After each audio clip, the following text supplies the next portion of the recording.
با سلام. دورگه ها در حالت کلی دورگه مترادف با هتروزایگوس است. ارگانیسمی پلویدی است که سلول هایش دو علل گوناگون از یک ژن را داشته باشند و حاصل آمیزش دو جاندار هوموزایگوس گوناگون باشند. در میان دورگه ها ابتدا می پردازیم به شیببر که به انگلیسی لایگر، جانور دورگه میان شیر نر و ببر ماده است.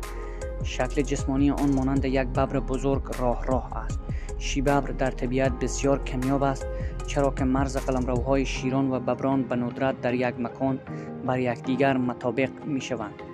در واقع تنها جای باقی مانده که هر دو جانور را در بر می گیرد جنگل های ساسانگیر در ایالت گوجرات هندوستان است.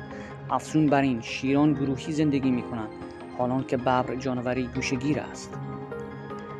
رشد شیببر هم از شیر و هم از ببر بیشتر است. دلیل این نمود نداشتن ژن محدود کننده رشد است که در شیر نر و در ببر ماده قرار دارد. شیببر در طی عمر خود پیاپی رشد می کند و به نقطه‌ای می رسد که بدنش دیگر توان تحمل اندازه اش را ندارد. بیشترین ریکورد ثبت شده این جانور در گینس به 418.2 کیلوگرم می رسد. این باروری ها در طبیعت صورت نمی گیرد و بیشتر به صورت آزمایشگاهی و در درون باغ وحش ها اتفاق می افتد.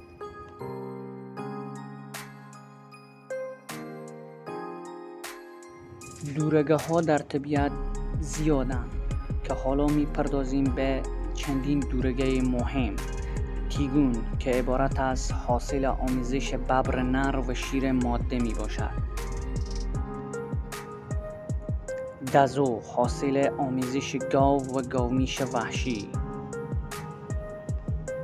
هینی که حاصل آمیزش الاغ نر و اسب ماده می باشد.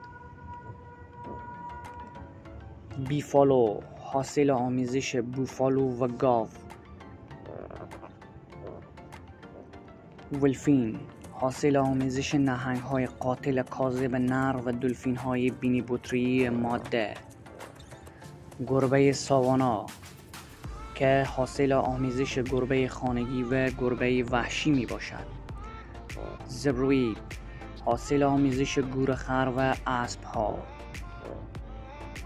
گیپ ها حاصل آمیزش بز و گوسفند.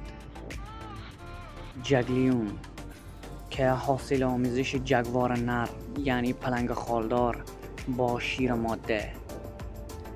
زانکی حاصل آمیزش گورخر و الاغ و دیگر دوره.